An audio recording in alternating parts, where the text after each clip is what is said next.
예수님께서 안식일 날 병자를 고쳤습니다. 그거를 보고 바리새인들이 시비를 거는 거예요. 왜 안식일 날 일하지 말아야 되는데 병자의 병을 치료했느냐?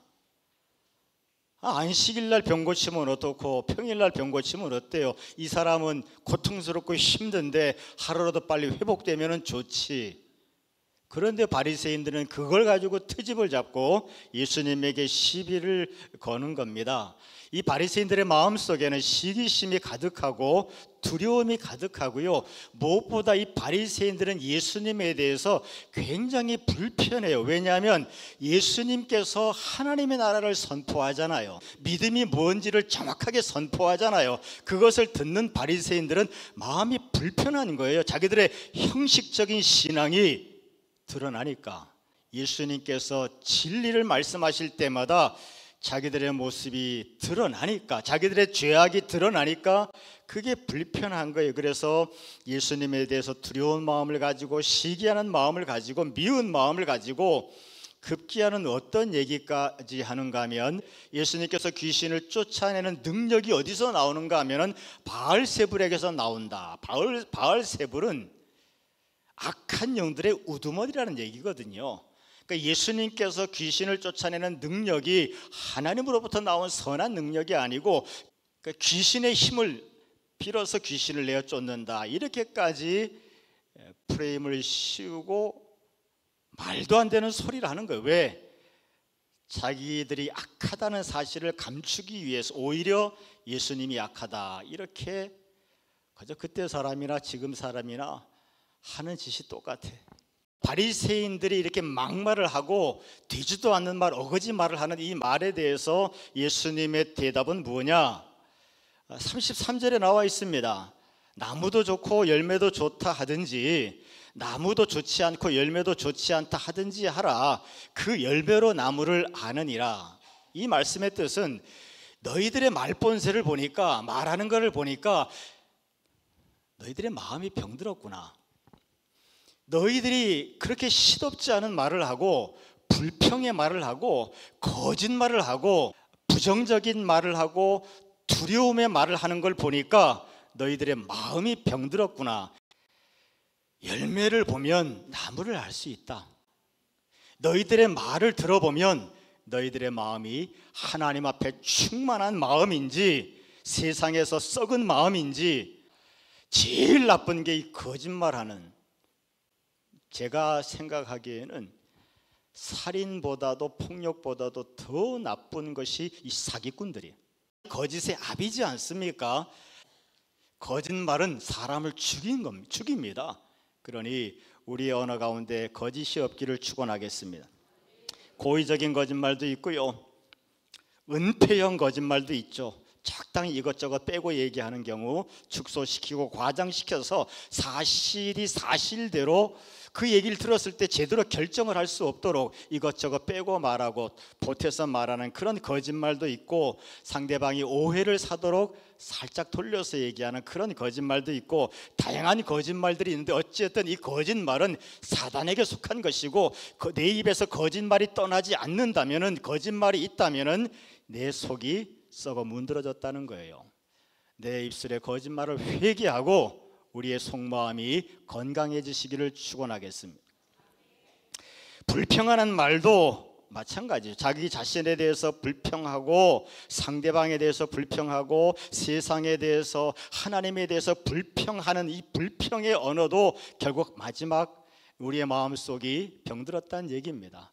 작전기도 가운데 잠깐 얘기했습니다. 어떤 분이 정말 한국은 헬 조선이다, 그래서 도저히 이렇게 각박한 세상에 살 수가 없다, 그래서 남미인지 유럽인지 잠깐 이민을 떠났답니다. 가서 살아보니까 처음은 좀 괜찮더래. 사람들이 여유도 있고, 야 이게 사람 사는 맛이야, 이렇게 너무 경쟁에 치이지 않고 사람들이 좀 자유롭게 살고, 이게 사람 사는 맛이야 그랬는데, 한 몇 년 살다 보니까 그 안에서도 치열하게 이전 투구하고 경쟁하는 모습이 똑같더랍니다. 그래서 아유 여기도 똑같구나 싶어서 다시 한국으로 돌아왔는데, 세상에 이렇게 좋은 나라가 없더래.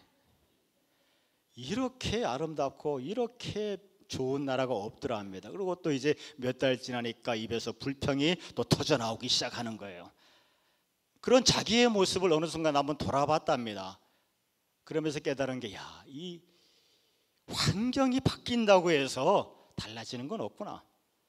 결국 이 불평과 불만은 어디 갖다 놓든지 내 마음이 병들어서 불평 불만하는 거라. 그걸 깨닫고 나서 말을 고쳤다 그래요. 여러분, 환경 앞에서 좋다 나쁘다 얘기하지 마시고 어떤 환경이든지 감사의 능력을 받으시기를 축원하겠습니다. 부정의 언어는 나도 죽이고 옆 사람도 다 죽여버려. 이 말의 권세가, 죽고 사는 권세가 있습니다. 내가 생명의 말을 하면 옆 사람이 살고, 내가 죽음의 말을 하면 옆 사람이 같이 죽습니다. 어리석은 말도 있죠. 말 가운데 어리석은 말. 나발 같은 경우가 다윗이 얼마나 나발을 도와줬습니까마는 나발은 그저 자기 가진 것 조금 더 나눠주기 싫어가지고 다윗을 향해서 그 동료들한테 어리석은 말을 하고 결국 비참한 죽음을 겪게 됩니다. 다시 한번 정리합니다. 거짓말, 불평, 어리석은 말들, 두려움의 말, 부정의 말, 더러운 말. 요즘 유튜브를 가만히 보다 보면 말을 아주 더럽게 해서 돈 버는 사람들이 있더라고요. 더러운 말들, 당장은 좋을지는 모르지만 자기가 뱉은 말로 말미암아 자기의 마음이 썩어 문드러진다는 사실, 그 대가가 얼마나 비참한지 세월이 지나야 아는 거예요. 시덥지 않은 말들, 무의미하고 가치가 없는 말들이요. 여러분, 이 더러운 말들, 시덥지 않은 말들, 우리가 뱉은 모든 악한 말들의 이유가 우리의 마음이 썩어 문드러졌기 때문에 나오는, 우리의 병들었기 때문에, 내가 병들었기 때문에 나오는 말들인데, 이것에 대해서 예수님께서 뭐라고 말씀하시는가 하면 36절 37절에 내가 너희에게 이르노니 사람이 무슨 무익한 말을 하든지 심판날에 이에 대해서 신문을 받으리니. 무슨 말을 하든지 아주 사소한 말이라 할지라도 하나님은 다 따져 묻겠다는, 신문이 뭡니까? 따져 묻겠다는 거예요. 네가 왜 그런 말을 했느냐? 그 말 때문에 어떤 사람이 상처를 받았느냐? 그 말 때문에 네 자식이 얼마나 고통스러워하느냐? 네 말 때문에 얼마나 네 발목이 묶였는지 아느냐?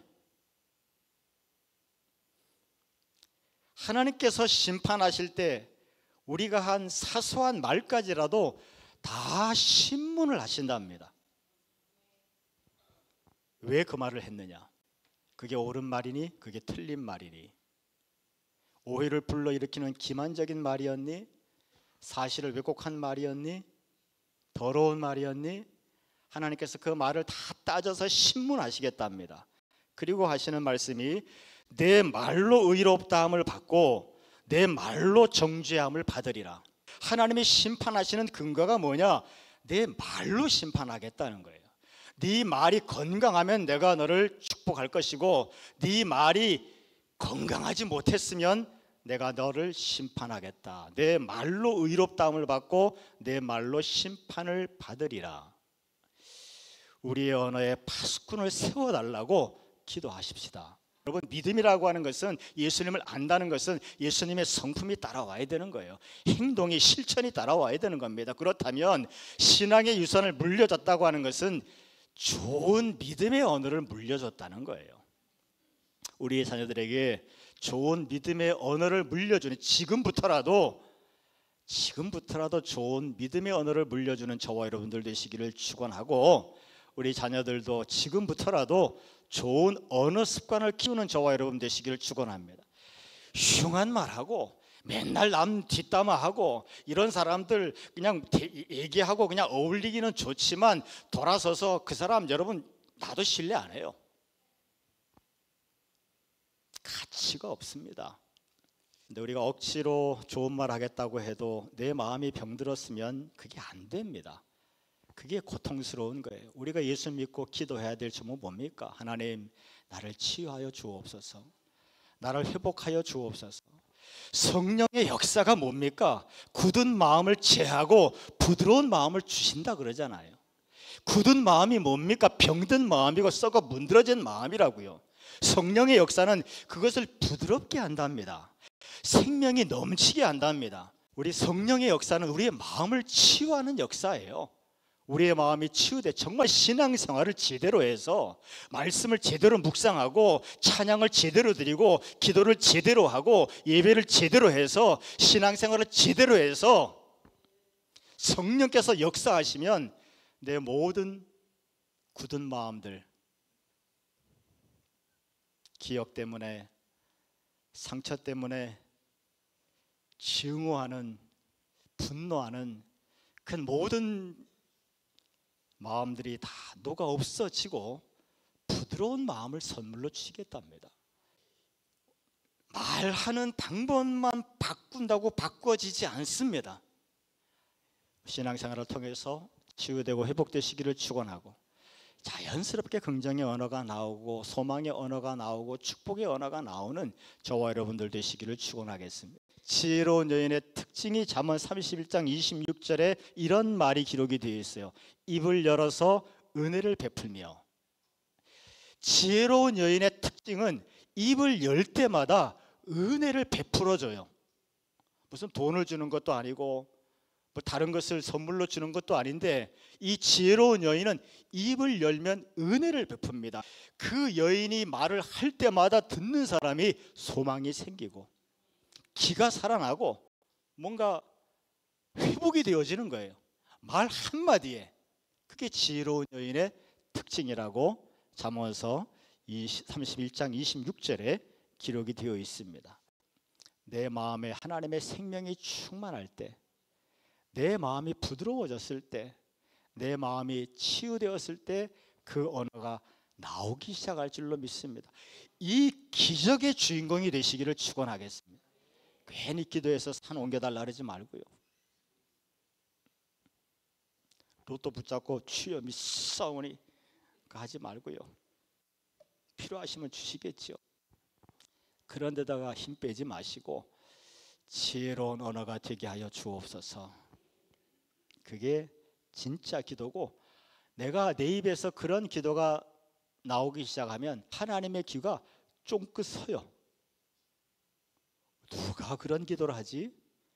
하나님이 무엇에 관심이 있고 목자가 되셔서 어느 길로 우리를 인도하고 계신지, 진정한 행복이 무엇인지 치유되고 회복되고 지혜로운 언어를 얘기하는 저와 여러분 되시기를 축원하겠습니다. 에베소 4장 26절에 분을 내어도 죄를 짓지 말며 해가 지도록 분을 품지 말고.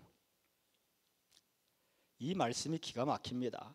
분이 났어요. 대화하다가 분이 났는데 그거를 해가 지기 전에 풀랍니다. 그걸 가슴에 안고 넘기지 말라는 거예요. 그러니까 참지 말라는 얘기입니다. 분이 났을 때 하루를 넘기지 말고 기도하는 마음으로 대화를 하라는 거예요. 풀라는 거죠. 근데 이게 요즘 과학적으로 심리적으로 증명이 되는 게 이걸 참고 넘기고 참고 넘기고 참고 넘기면 내 마음에 병이 된다는 겁니다. 그래서 결국은 단절돼 버린다는 거예요. 그래서 저도 요즘 말을 좀 하고 살아야겠다 그렇게 생각하면서 어느 한 놈 걸리기만 해봐라 그런 이제 생각을 좀 하고 있습니다. 분을 품고 죄를 짓지 말라. 하루를 넘기지 말라. 하루를 넘기는 순간 내 마음속에 병이 된다는 거예요. 그게. 그래서 단절이 된답니다. 그래서 좀 불편한 것이 있으면 기도하는 마음으로 풀어나갈 수 있는 저와 여러분 되시기를 축원합니다. 건강한 마음에 이런 언어들이 나와야 되네. 따라합시다. 시작. 사랑합니다. 감사합니다. 미안합니다. 축복합니다. 잘 될 겁니다. 다 지나가요. 할 수 있습니다. 자, 다 가르쳐 드렸으니까 옆 사람하고 시작. 잘한다. 잘하네요. 축복의 언어를 하니까 서로 얼굴이 밝아지잖아요. 여러분, 그래서 이런 예가 어떤지 모르겠으면 강아지도요 자기 이뻐라 표시하면은 가까이 옆에 와요. 맨날 걷어차니까 안 오지. 그래서 우리가 진심을 담은 축복의 언어를 계속하면 내 옆에는 사람들이 모이기 시작할 줄로 믿습니다. 진심을 담은 축복의 언어. 근데 그것이 하겠다고 마음 먹어서 우리는 지금 예수님을 믿는 사람, 신앙인들이잖아요. 이 진심을 담은 축복의 언어가 어디서 나오겠냐고요. 하나님께서 내 마음을 치유하셨기 때문에, 십자가가 내 마음을 치유했기 때문에, 그래서 나오는 진심의 언어인 거예요. 강아지도 이뻐하면 옆에 오는 것처럼 우리가 진심을 담은 얘기를 계속하고 축복의 언어를 계속하면 내 옆에 좋은 사람들이 모이게 될 줄로 믿습니다. 그래서 어색해도 한번 시도해 보시자고요. 앞으로 이제 신랑이 집에 들어오면 이제 일어나서 반갑게 맞이하면서 힘들었지, 오늘도 참 수고가 많았어, 이렇게 인사하면서 환대해 주면 좋을 것 같아요.